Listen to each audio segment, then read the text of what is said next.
already your dream to become a beauty queen? Oh, it's a full circle moment. So thank you for being here, and thank you so much for the Department of Tourism Region 10 for inviting me. First and foremost, thank you so much. Growing up, actually, I was always a pageant fan. I grew up watching Miss Universe, Miss World, and as soon as the pageant would start, I'd be glued to my TV screen.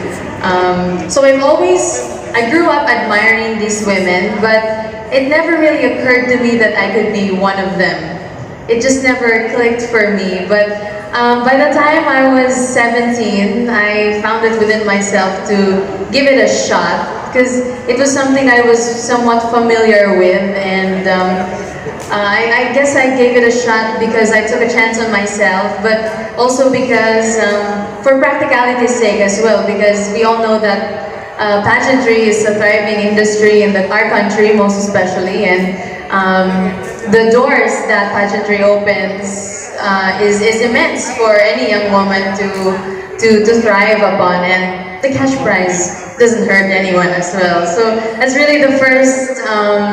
That's what really enabled me to find it within myself to join pageants. But of course, since then I've found a lot of inner peace and meaning beyond the interests or rewards for myself. I found that it was a chance and a platform where I can pay it forward to other people. So I think I've been doing pretty well so far.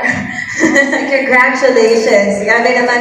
Actually, I did a little research and have seen your beautiful journey, that you were the very first, of course, Miss Charm Philippines, first runner-up. Am I right? Yes. Technically, the very first Miss Charm Philippines would be my predecessor, Miss Ashley Subihano. But because she took another route with her pageantry career as well, I then became appointed as Miss Charm Philippines 2023 on the virtue of me being first runner-up at Miss Universe Philippines 2022. Yeah, congratulations for that. You know, backing and bringing home the title. Thank you. And you've mentioned that you started with your pageant journey at the age of 17. What was that pageant? It was Binibini Kapatagan 2017. This is a municipality in Lano del Norte, for those who may not be familiar with it. And actually, it started out with me cosplaying as my favorite Disney princess, Belle, because there was a special screening in Iligan City, where I'm from. My hometown's Iligan City, by the way. And I cosplayed as... Oh, there we go. Thank you for that. Those are good pictures. Thank you for choosing them.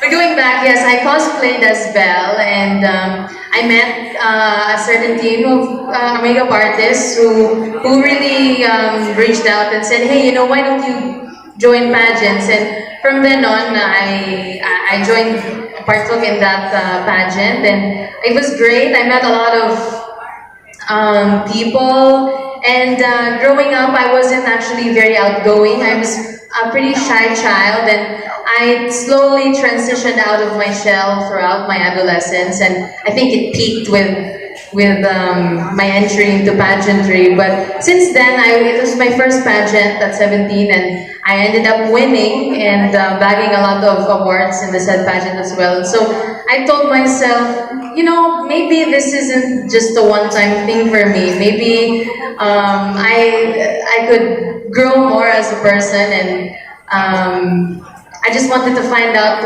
what I was capable of. So that's what really carried me throughout the rest of the pageants that I took part in. Pushed you further to your limit? Well, first of all, the immediate challenge would be financial support, because it really isn't cheap to join a pageant. Let's be transparent here. It's a private, or it's kind of like a private journey, at least in the beginning. And for me, I was lucky enough to navigate myself well throughout all the provincial pageants that I competed in and win, because I always ensured that whenever screening came, screening by the way is when all applicants apply for a certain pageant and they get picked out by sponsors, and these said sponsors who are legitimately recognized by the pageant organization and the LG or province handling that said pageant, they transparently support you in your bid for the candidacy that you have. So I was lucky enough to be smart about it. I was lucky enough to meet people, even if some people I don't work with anymore, but regardless, with the time I spent with them and the lessons I learned from them, I'm always grateful for what I learned from them as well. And I can always look back in the past and be grateful for the good times and lessons that I shared with these people as well. And so I was smart enough to navigate around that. So even if you don't have the financial means per se to pursue your dream, you just have to be smart about it and think about not what is out of your control, but what you can do with the cards that you're dealt with. Because in life, you really don't have a say with what cards you're dealt with, but you have to believe that you are your own ace, and you're still gonna make it regardless. So that's one thing that that I had to overcome, and I think I did. Secondly, would have to be my inner critic, for sure. Because although I might seem a bit confident to some, or if you ask some people, maybe they will say I look too overconfident, but that's actually something that I also had to work on. We always have, at the end of the day, we always have our doubts. Can I actually do it? And when I was building up my name in the provincial pageant scene, I always asked myself, can I live up to this height? Or should I even live up to this height? The thing about the inner critic is that it mirrors what people say. When you're exposed to a lot of external criticism, you internalize it, and it's not your voice that you hear at night. It's all their voices, and in that sea of voices, you feel lost. Should I do this? Do I have to look this way? Should I have said this instead of that in a Q&A? And I think I learned that the most important thing is you have to live with yourself. So at the end of the day, you have to listen to yourself. You have to stick to your core. You have to stick to your principles, your values, and have some integrity about it. Because at the end of the day, you can have the world applauding you, but at night or before you go to sleep, it's only you in the mirror. And you have to like the person that you see in the mirror. Because you're the only one who knows everything about yourself. So you have to be happy with that. And you have to live your life in a way that you'll be happy with yourself, and you'll know that regardless of what you do, your intentions are pure. You know what I mean? And thirdly, the lesson that I had to or the obstacle that I had to overcome was how different people treat you when they know that you come from nothing. I think that's something that's been a bit definitive about all of my journey. And I think that's also why I resonate so much with charities geared towards underprivileged children, or how I feel so passionate about the Malindawa community of the Higaonon tribe in Naawan, Misamis Oriental, because I can relate to the feeling of being born in this certain situation, or finding yourself in a situation where you are judged for things that are beyond your control, or you're judged right off the bat because of how you look, or where you come from and the circumstances that surround where you come from. I've never felt the need to be accepted by people because of what I wear, or how much money I have in my bank account, or stuff like that. And as young people, we tend to get swept up by that. We want to make it big, we want to graduate college as soon as possible, we want to get rich, because we think that material things will fill a void in our hearts. We think that will somehow fulfill us. Or if we wear this bag, or we wear these shoes, people will finally respect me. But well, I don't have the bag, and these are local shoes. But I realized that in a way, if I need to have all of those material things for people to respect me, to accept me, or to love me for who I am, then in the first place, I don't want their love or respect. Because I'd want people to respect me for me, as me, sa akong pagkatao.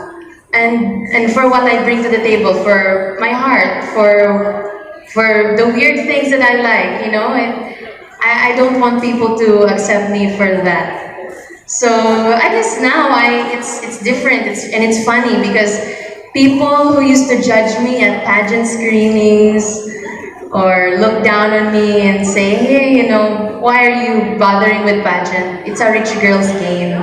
Why are you here? You don't belong here, stuff like that. It's funny because those same people are now the same people who invalidate my experiences, who say, oh, are you really sure that she sold bread throughout her high school years to get by and survive? Well, ask my teachers, ask my batchmates in high school. You know, it's funny how the world works, but regardless, the way people treat you is a reflection of how they feel about themselves. It's not your self-worth that you should base.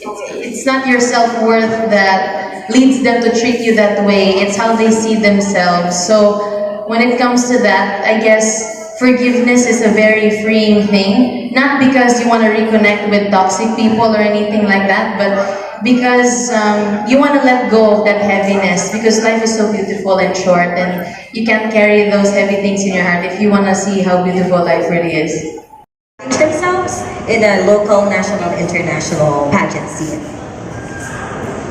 With regards to how you should package yourself, I think you should never start off by trying to be somebody else. The goal should always be being you, but a better version of you. So it's kind of like the thing with makeup. You don't want to be a completely different person, but it's just about enhancing what you already have and downplaying what you don't want people to find out. Like, I have the zit here, but you know, thank you to makeup, thanks to my makeup artist Nico Go over there, and his partner Alan Mandamian over there, and my hairstylist Rhea Neves over there. They can enhance what you already have and downplay what you don't want people to know about. But with regards to the experience as a candidate, for sure, it's more fun. The bigger the scale of a pageant, the more fun it gets, because you get more career opportunities afterwards, and it's also very fulfilling to like carry a bigger sash per se each and every time you journey forward. But with local pageants, I think when you're first starting out, I'd recommend that you learn the ropes of pageantry first from all of your local titles, or a barangay, even if you feel that you're still too shy to try out in a city or municipality level pageant. And I think the key element is just to have fun, take it as a learning experience. But of course, when I say take it as a learning experience, you have to go hard or go home. At least that's how I viewed it. I mean, whenever I show up and decide to compete in any pageant, no matter how small quote unquote it was, or how grand the scale was, I always thought to myself that I had to do my absolute best. So that's a key thing, because your best in 2017 may not be like the best version of you in 2019, for example, but that's also a great thing because it shows that you grow as a person. But with regards to nationals, when you compete in the nationals, you really have to confront yourself, and you have to, I recommend that you do a lot of work on your inner world. Like, you have to, if you have childhood trauma, you have to work on that. If you still have self-doubts, you have to talk it out with people you trust, because you're already vying for a title that will get you to represent the country. And so there's already a lot of pressure in the nationals. And one thing I've observed for the longest of time, even before I competed in a national pageant, was that, well, maybe it's a hot take. My apologies if it's a hot take. But people tend to be consumed over hype or media hype. And I think that's an organic part of the pageant scene, and it's what makes pageantry exciting, right? But for beginners or people, yeah, for beginners, I think it's important to not be caught up in that as well. If you're not part of the hot picks per se, or if you're not exactly a crowd favorite, it doesn't mean you don't have that X factor. You just have to keep consistently believing in yourself until you make it.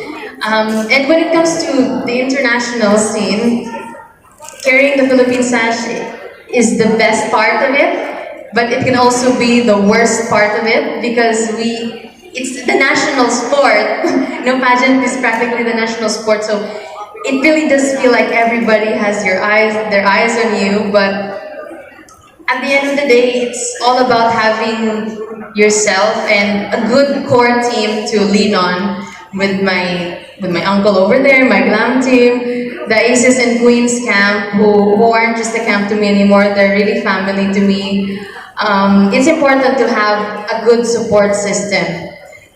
And having the whole country cheer you on is already something that should give you enough pride and confidence, because it's not every day you become a Miss Philippines, so you have to be confident with that regard. Because, well, in my case, I felt like I had to work twice as hard because I was appointed. It was a choice. It was an appointment. So I really had to show up for it, and I didn't. In the beginning, I felt pressured, but I thought to myself, well, pressure is just the gap between who I am now and who I want to be. So should I let that gap inspire me, or should I let that gap make me scared and self-sabotage? I don't think so. I think I should take it one day at a time and work on each aspect of myself, like what you mentioned, passerella training, makeup training. As long as you do the hard work, you put in the hours, you put in the work, that's how your confidence will organically be boosted, because your confidence is based on actual hard work and not on ego or anything else.